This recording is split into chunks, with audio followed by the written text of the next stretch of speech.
Oui, madame le garde des Sceaux, je suis inquiet pour mon pays, vous savez.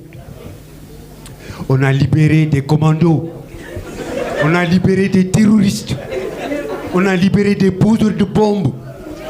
C'est grave pour mon pays. En fait, ce sont les chefs d'accusation pour lesquels ils ont été retenus. Et donc, du coup, là, depuis ce week-end, je ne dors pas, je suis plus en sécurité.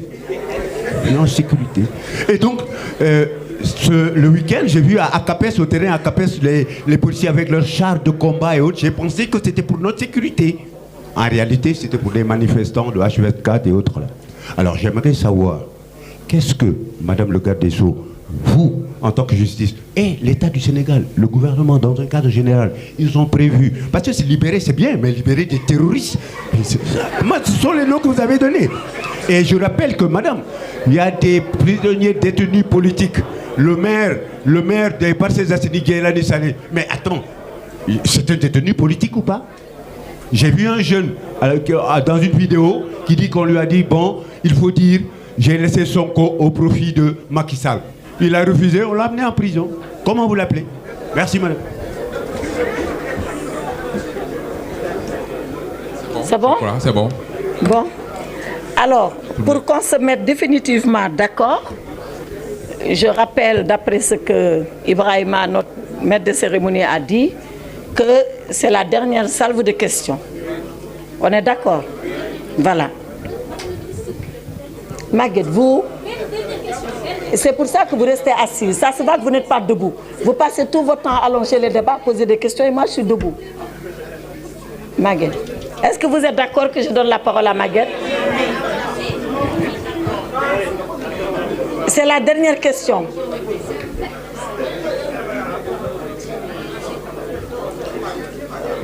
Abdou Aziz, donne-lui le micro. Madame la ministre, concernant le cas Barthélémy Diaz, on avait dit que l'Assemblée nationale attend votre lettre pour pouvoir le destituer de son poste de député. L'autre question, c'est par rapport à la libération de Amidia, qui faisait partie des forces occultes. Est-ce à dire qu'il n'y a plus de forces occultes, d'autant plus qu'il y a déjà une vague de libération là, concernant ces forces occultes? Merci. Bon, je n'aurais jamais dû vous donner la parole, mais enfin, c'est déjà fait, on va répondre. Alors, on doit commencer par Ngone Saliou. C'est bien ça, hein? Voilà. Qui pose la question de savoir est-ce qu'il n'y a pas de zone d'ombre dans cette vague de libération, d'autant plus que l'instruction n'est pas encore épuisée. Je peux vous répondre qu'il n'y a aucune zone d'ombre. J'ai dit le pourquoi des libérations. J'ai défini le comment des libérations. Le pourquoi, je vous ai dit, c'est dans le sens, comme nous l'a instruit Monsieur le Président, c'est dans le sens, comme nous-mêmes on avait pensé le 9 octobre quand on prenait service, c'est dans le sens, comme les procureurs généraux et les procureurs ont pensé quand on faisait la conférence nationale des chefs de parquet, c'est dans le sens de lutter contre les longues détentions, de désengorger les prisons et d'apaiser le climat politique. C'est dans ce sens-là que nous avons agi et nous ne nous sommes pas cachés pour agir. C'est au vu et au su de tout le monde parce que les décisions, elles sont expliquées et elles sont justifiées. Donc, il n'y a aucune zone d'ombre. Maintenant, l'instruction n'est pas épuisée. Vous avez raison et tort. Vous avez raison dans la mesure où, en général, on attend que l'instruction se termine pour dire on libère. Et là, il y a des cas où l'instruction a commencé, elle n'est pas terminée. Mais il est possible de libérer même quand l'instruction n'est pas terminée. Il est même possible, avant même de commencer l'instruction, que le juge dise « Bon, je vous connais, vous êtes Ngone Saliou, vous habitez telle adresse, vous êtes journaliste, vous avez les capacités de représentation en justice. Je n'ai même pas besoin de vous arrêter. Je vous laisse partir chez vous. » Donc, être libre ou être libéré peut dépendre du niveau de l'instruction, mais peut ne pas dépendre. C'est de la souveraine appréciation du juge qui a le dossier. Donc, il n'y a aucune zone d'ombre, encore une fois, pour répondre définitivement à votre question. Tout se fait dans la transparence et dans la légalité. Monsieur Sagna de Kewelou, Kéoulou, qui me dit qu'on a refusé d'exécuter des décisions de justice par l'agence judiciaire. Je voudrais apporter une précision et que tout le monde le comprenne. L'agence judiciaire de l'État, qui est un haut magistrat, qui est bien sûr un haut fonctionnaire, il faut le savoir, ne dépend pas du ministère de la Justice. Curieusement, c'est pour ça que tout le monde se trompe d'ailleurs, il dépend du ministère des Finances. Première précision pour M. Sagna. Deuxième précision, lui, il arrive en tant qu'avocat de l'État pour plaider contre l'État dans les dossiers où l'État est parti. S'il estime que les décisions qui ont été rendues pour lui ne sont pas exécutoires parce qu'il y a des procédures qui suspendent leur exécution, mais il est libre d'en apprécier ainsi. Il est libre, appréciant ainsi, de faire les recours et de dire, tant que mon recours n'est pas fini, je n'exécute pas la décision. Et qu'est-ce qui va se passer? C'est des problèmes d'interprétation de la règle.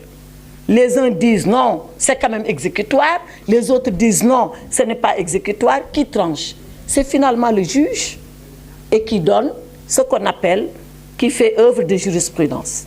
Mais avouez quand même que c'est pour la première fois au Sénégal qu'on était confronté à ce genre de situation et surtout accepter que pour ce genre de situation, que chacun se défende jusqu'au bout et qu'on laisse les juges décider. Donc, c'est ce qui s'est passé pour la décision de Ziguinchor et pour la décision de Dakar.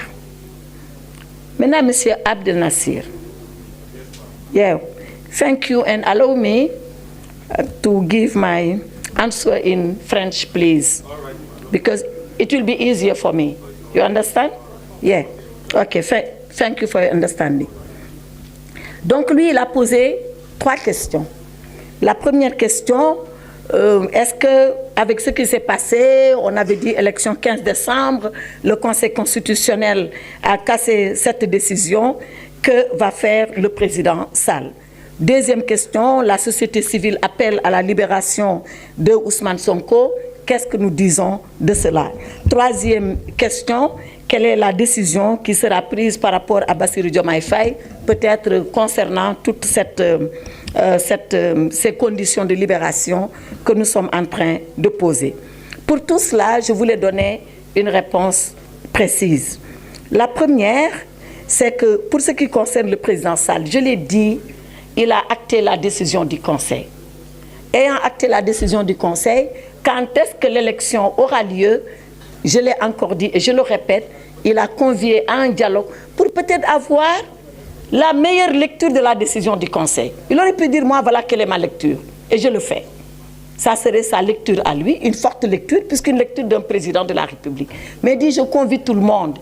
Je veux avoir la meilleure lecture et une fois qu'on aura la meilleure lecture, dans les meilleurs délais, l'élection présidentielle aura lieu. La société civile appelle à la libération de Ousmane Sonko. Oui, elle a le droit, comme elle aurait d'ailleurs pu, mais surtout dû, appeler peut-être à la libération de tout le monde. Mais comme je l'ai dit, nous apprécions au cas par cas et nous verrons quel sort réservé à tous ces appels et même à ceux pour lesquels il n'y a pas d'appel parce que c'est des anonymes et nous traiterons les dossiers de façon objective, comme je l'ai dit, sans parti pris aucun, mais bien évidemment sans y mettre de l'arbitraire. Quelle décision pour Bassirou Diomaye Faye? La même chose que pour les autres. Je l'ai dit, être candidat n'est pas une condition de liberté provisoire. Par contre, si nous pensons aujourd'hui que les conditions sont réunies pour qu'il bénéficie d'une liberté provisoire au même titre que tous les autres, on agira ainsi et on fera ainsi. En tout cas, je voudrais bien remercier Abdel Nasir parce qu'il l'a dit, le Sénégal a comme voisin des pays anglophones. Le Sénégal est dans la CEDEAO, c'est un pays majeur de la CEDEAO. Nous pouvons accepter également que nos parents anglophones dans les pays limitrophes soient au courant et je voudrais le remercier pour l'attention qu'il porte à l'actualité politique et judiciaire au Sénégal. Madame Léa de RFI, j'ai noté, Léa, est-ce que on nous impose l'obligation, j'ai mal noté là, l'obligation d'un scrutin Est-ce qu'elle est là, celle qui a posé la question? Oui. Est-ce qu'elle peut me dire? Vous pouvez repréciser votre question, s'il Oui, vous plaît. j'ai mal écrit, excusez-moi. C'était en bas de page et j'ai vraiment utilisé des pattes de mouche.